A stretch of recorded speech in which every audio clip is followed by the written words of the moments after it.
Jatuh, bangkrut.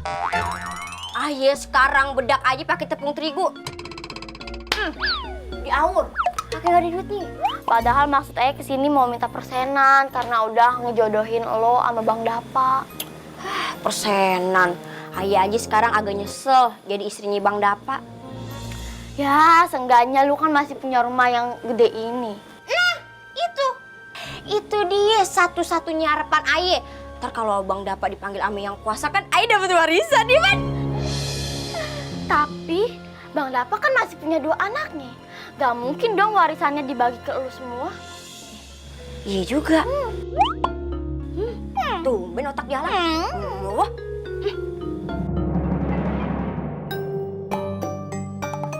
Bang, beras habis.